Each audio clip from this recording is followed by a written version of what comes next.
Hey friends, welcome to Gardening with Creekside. Today we have another little fun planting project that we are going to tackle. We are finally going to be able to get some barberries into the ground here. We have never planted barberries before. It is not for lack of want or desire, because these are gorgeous plants. We just could never keep them in stock. So today, earlier, Brynna and I went up to the shrub lot and I snagged 3 Sunjoy Neos, and they are on a little bit of the small side because of course we are growing them, and so they're not nearly anywhere as flushed out as they should be. But I was like, I'm gonna go ahead and grab them and get them in the ground before we bring them down to sell. So we're going to be doing some of these Sunjoy Neos, and I have an edgeworthia that I am going to be putting in the landscape as well, just right over my right corner. So let's talk about these gorgeous barberries. So barberries sometimes can get a bad rap, right? Because they do have thorns. So you can choose, how your outlook is going to be on that. I choose to look at it like it is a gorgeous color. It's going to make a massive pop in our landscape. We're actually going to plant it in front of the unique stone that has the tough stuff hydrangea and then the lemony lace elderberries behind it. So that is going to be a nice big pop of color and a big color difference there. So I love it because of the color. I love it because it's low maintenance. It is deer resistant because it does have thorns. Now, just like I choose to grow roses in my landscape in the backyard, I'm going to go ahead and put these Neos here in the front yard. Just because they have thorns does not deter me whatsoever. That just means I'm not going to come in and run my hand around and in through the barberry. So if you know the thorns are there, just be careful. The good thing is that they only need to be pruned really like once a year, and that is just to keep their shape. So again, when I come in here and I prune them, I'll just be aware that they do have some small thorns. My roses are much thornier than these barberries are, and just be aware of that. No big deal whatsoever. Now, why do I like these Sunjoy Neos so much? Well, first of all, is because their color. I mean, look at that. Absolutely, this, you can either look at it as a really bright red or kind of an eclectic, not eclectic, electric orange. To me, they look a bit more red than they do orange. But either way, they are nice and beautiful and vibrant. Barberries are going to be full sun plants. You need that full sun, which means 5 to 6 hours, so that you get this gorgeous color. If you don't have that much sun, then they're probably going to turn a little bit more green. And then Neo is really fun because it's nice and tiny and petite. It only gets to be about 2.5 feet tall and wide. We're going to plant it in front of that unique stone urn, so it's going to be a really nice kind of like carpet at the base of it. Really nice big pop of color. Neo is hardy in zones 6 to 8. Where we're going to plant it with that unique stone urn, it is going to get nice bright sun early in the morning, and then it will get a break in the afternoon. There is not irrigation in this spot, and that works really well for the barberries because the first year you need to be kind of mindful of making sure that they stay well watered so that they are nice and established. But then once they're established, they are drought tolerant. So that will be really good for this spot. And they're going to give me lots of color in the spring, summer, and the fall. There are a couple of things that you might want to be aware of. If you are in the Northeast, barberries could be restricted in your state. So just check on that because they can, like the old-timey varieties of barberries can be invasive. So if you're in the Northeast, just check if you can do barberries. Here in North Carolina, we are good to go. So I am very excited to get these Neos into the ground. And I think that's all of the kind of the technical information that you need to know about Neo. And we're going to get 3 of them in the ground. I've spaced them 3 of my feet apart, which is going to be about a little less than 3 feet, maybe almost like 2.5 feet apart. That way, when they are full grown, it'll be like a nice big carpet all the way across. I've got my power planter auger, I've got my biotone, and we're just going to get some holes dug and get these sweet things in the ground.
All right, so Brynna and I have got all 3 of these Neos planted.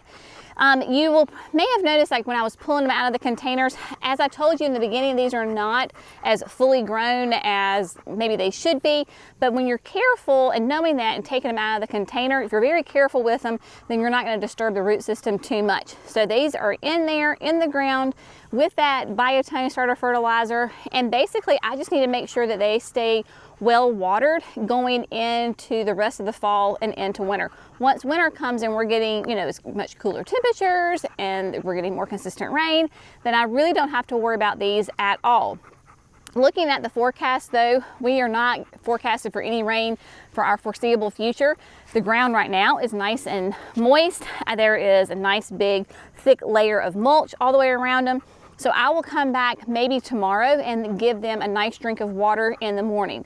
You may have also noticed that I did have the unique stone and the tough stuff, and I have rotated it because with the sun that we currently have, it was starting to grow a little bit too much towards the sun. And so that may be a little bit of maintenance that I have to do with that unique stone container.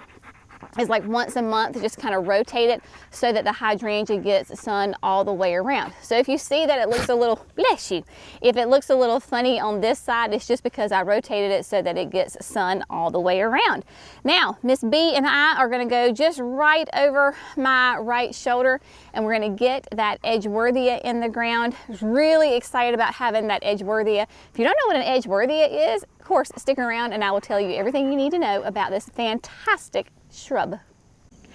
Okay, my darlings, so here we are at the very end of what I just call the daylily bed. It's in front of the house, right? So this is the flower bed that separates the yard from the front field, where we have the yellow daylilies planted behind me. I have got the weigelia right here that is doing very well, may I add. Y'all were with me when I pruned it in early summer, doing really well. This is where we're gonna put the edgeworthia. If you are not familiar with edgeworthia, it is just a wonderful plant for the southern regions. I believe it's like zones 7 to 9. I'll have all the information up there for you on the screen. But edgeworthia is also known as a paper bush because this is a native plant to Asia, and the tree, once it becomes a nice big shrub, it is an excellent source of wood to make paper with. So they dubbed it a paper bush. We know it as edgeworthia. And this is a beautiful deciduous shrub that in the fall, after our first frost, then the leaves will turn an absolutely buttery yellow. They have already started to set their buds for next year because edgeworthia is one of those rare shrubs that blooms and has this delicious fragrance at night before it actually leaves out. So when the plant loses its leaves in the fall, right, late fall, all winter, it is naked, as I say. Spring comes around and then these buds will open up to these really nice tubular white and orange blooms on it, and these clusters, and it just has this really heavy sweet fragrance at night. It is divine. It reminds you, if you're familiar with like sweet olives or tea olives, the sweet osmanthus, it is very similar to that scent. Now, this shrub can get to be 6 feet tall and 6 feet wide. That is why I am only going to plant one of them here on the end of the flower bed, because it will really fill in this area and do very nicely. Another reason why I chose this location, there are 2 other reasons. They do great in the shade. This will get morning sun and then it'll be protected from the afternoon sun because of the trees. So it will get some sun, but it will get a break in the afternoon. And then they are really not very drought tolerant. They like to have water. So the more water you give them, the happier they are and the happier and faster they grow. Now, is this bed on irrigation? Not necessarily, but the yard is on irrigation. And we were standing here just a little bit ago and I was like, Jerry, I don't know if the irrigation is supposed to be going that way because we have 2 different heads from the yard that spray this end of the flower bed. And I was like, that will actually work out perfectly because My sweet little edgeworthia will get consistent water. So it will get some morning sun, afternoon shade. It has plenty of room to grow and develop. I don't need to have to prune it because it can grow that 6 feet by 6 feet, and it will be getting that consistent moisture when the irrigation system is on. And since Jerry is working really strongly on getting a really good, happy, healthy grass, then I know that this sweet thing is going to get plenty of water. You'll know it needs water if your leaves get real limpy, but if you give it a shot of water, it'll perk right back up. Now, you know that I am all about full disclosure, right? I give it to you just how it is. We put this flower bed in, it's probably the very first flower bed we ever installed when we moved in our house. We built our house 18, 19 years ago, and we put this bed in here because we needed to help with drainage. That's why we have all these daylilies. We did not know better 18, 19 years ago, and we installed landscape fabric in this entire bed because of the wash. It was not a weed issue, it was a wash issue. We now know better. Landscape fabric is not what you want to use in your flower beds. Why do you not want to use landscape fabric in your flower beds? One, it will only temporarily, and I mean very temporarily, stop you from having weeds. I currently have plenty of, I've got onions, I've got all sorts of, I've got dandelions, I've got chickweed, I've got all sorts of things growing on top of this plastic, so it does not prevent weeds. Two, we use mulch. We put mulch down, and over time that mulch turns into compost, which we love. Yay! But if you have landscape fabric, guess what? That compost sits on top of the fabric and does not actually get to your native soil and enrich it. And then third, if you do not make your holes big enough in your landscape fabric, it will actually choke out your plants, whether they're annuals, perennials, or shrubs or trees, because as this plant grows, that landscape fabric will strangle it.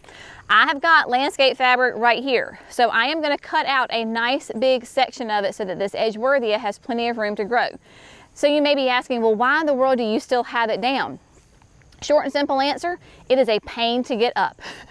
Just being honest. I have pulled it up at the front section of the flower bed, but I have not pulled it up down here because I have got all this great compost and organic matter that has decomposed over the last 18 years, and it is going to be a job and a half to get it up. So I am committed to getting this section of it up right here. You will see me do it, but for the rest, I'm going to procrastinate and leave that for another day. So we're going to get the landscape fabric up basically in this section.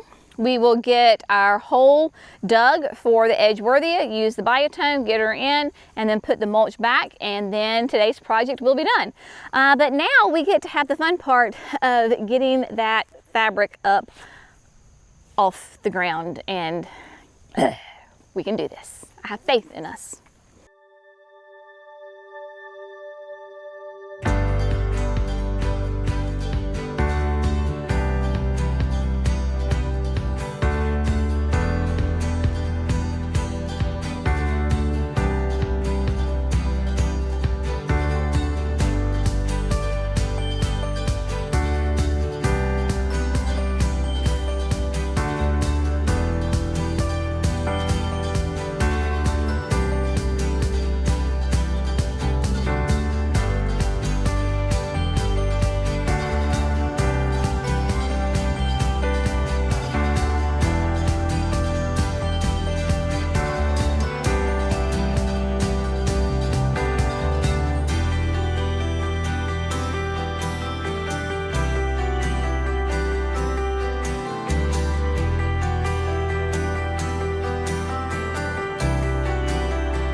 friends. So sweet little edgeworthia is in the ground.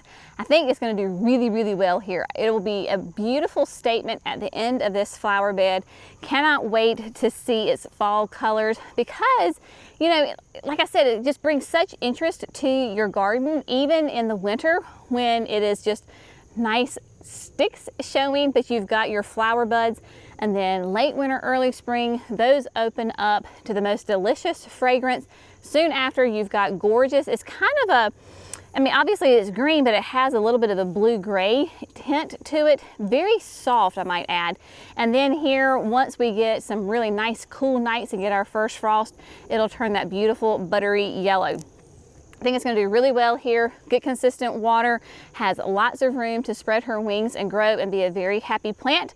But it was fun to add both the Sunjoy Neos and this edgeworthia to the gardens.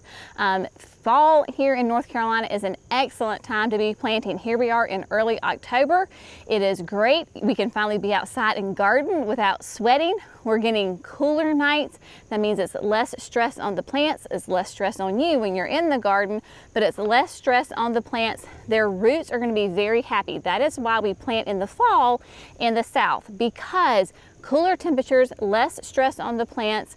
You're going to see massive amounts of root growth. We're not going to see very much top growth at all, you know, the rest of this season and going into winter. That's okay. What we're concerned about at this point is our roots, and we want really strong, happy, healthy, strong roots, because if you have a healthy root system, you're going to have a happy and healthy plant up top come next year when, you know, the heat does hit and it's hot and sweaty and nasty. These plants will not miss a beat because they have that great root system going on and can handle that without a problem. So get out there in your garden, whether you're going to plant an edgeworthia or some beautiful barberries or some annuals, it doesn't matter. Just get out there in your garden, have fun, enjoy it. And as always, thanks so much for gardening with Creekside. Y'all have a great day, and we'll see you in the next video.